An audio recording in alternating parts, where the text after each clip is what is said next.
So there's a lot of fragrances out there that smell like Invictus. But what about Invictus? Is it still worth buying with so many fragrances trying to copy its opening? Stay tuned.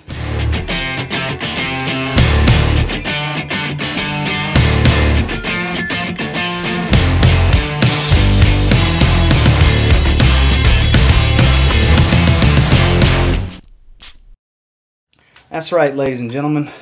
We're finally having a full review on my favorite fragrance.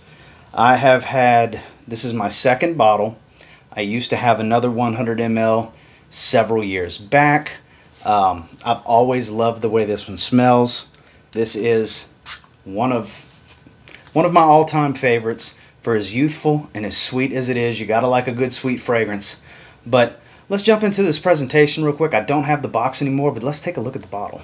So, very iconic, that trophy style. Some call it cheesy, and I get it. It can be cheesy, a little gimmicky. It says Invictus on the top, has the big button to push.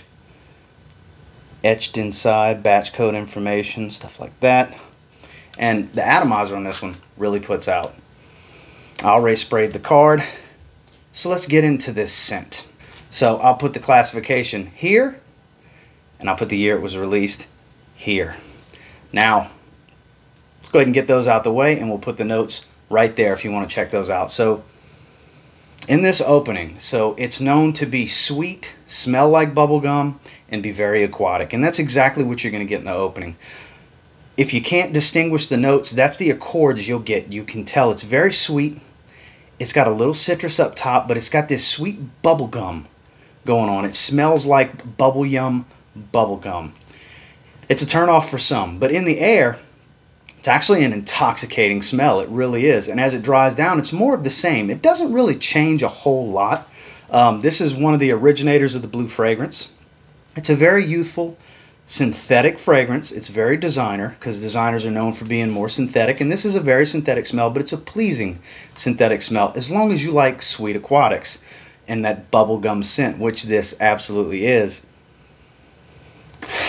This is, to this day, still my favorite fragrance. It runs a race with a flanker in its own line, Invictus Aqua 2018, for my favorite. They're kind of 1A and 1B. But I had this one first, and I've loved this one for so much longer. But Invictus Aqua is definitely a very close second, if not a 1B, to Invictus being 1A. I love the scent on this one. I always have. And for that, I give it an 8 out of 10. Is it the greatest thing I've ever smelled? No, of course not. I have smelled better fragrances. I own fragrances that have more depth, more complexity, and much more natural smell. But this is just a nostalgic joy for me that has brought me a lot of positive attention over the years that I just thoroughly enjoy wearing. Now, as far as longevity, it's a beast. Even to this point, I'm sure it's been through many formulations, and it's still a beast. I still get every bit of 10 hours of longevity with this fragrance. It's nothing subtle. It's a little much for the summer, to be completely honest with you, and it's one that, if you like sweet fragrances like this, you can wear this one all year. It's definitely long-lasting and powerful enough to cut through the cold, and I would go easy on the trigger if you're going to wear it in an extreme high heat. But with the longevity being 10 hours, I'm definitely going to give it a 9 out of 10. Now, in projection, I don't know who all gets this level of projection, but for me, it fills a room. That first hour and a half, it fills a small room. It's well beyond 6 feet. It's beast mode. This is a beast mode aquatic fragrance. Very sweet aquatic fragrance, but a beast mode aquatic fragrance nonetheless. It's, like I said, fills a room that first hour and a half, and then for several hours following, I have a very moderate scent bubble with a strong trail. You can smell me easily. And like I said, I've had a batch from 6 years ago, and I have a batch from 2 years ago, and they both perform the same. They're both beast mode fragrances, and the projection on this one is absolutely going to get an 8.5 out of 10. Is it my most powerful projector? No, but for what it is, it's extremely powerful. One I can't recommend enough, because I just love it. I'm very biased when it comes to this fragrance because it's one of my personal favorites, actually my personal favorite fragrance. So let's get into this overall rating. So Invictus from Paco Rabanne. Overall, if you add everything up, in my opinion, it's definitely an 8.5 out of 10 fragrance. I still love it.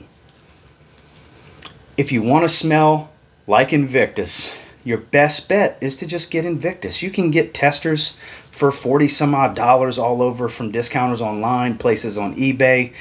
It's all over. It's so easy to get your hands on Invictus. They produce so many bottles. You can get them unboxed. You can get testers, even full presentations for around 50 bucks for a 100 ml. It's the easiest to get a hold of in the line. It's the original DNA. A lot of fragrances try to copy this opening because it's so popular. Some people can't stand Invictus, and I get it, but there's people that swear by it, and I'm definitely one of the people that swears by Invictus. There's a lot of fragrances that try to replicate this fragrance, but at the end of the day, you can't beat the original. And still worth it in 2020? Absolutely. Well, guys, that's my thoughts and opinions on Invictus from Paco Rabanne. And until next time, do me a real quick favor. Go ahead and like, comment, subscribe. I do appreciate all the feedback. I love hearing from you guys. How many of you agree with me? Do you love Invictus? How many of you can't stand Invictus? I know it's kind of a split. You know, some people are on the fence. They're not really sure how they really feel about it. Some people, strong feelings. One way or the other. Mine are positive. I love this fragrance. And it's, like I said, very easy to get your hands on. And speaking of, if you do happen to get your hands on it and you give it a spray now, pretty confident you might thank me later. Have a good one, guys.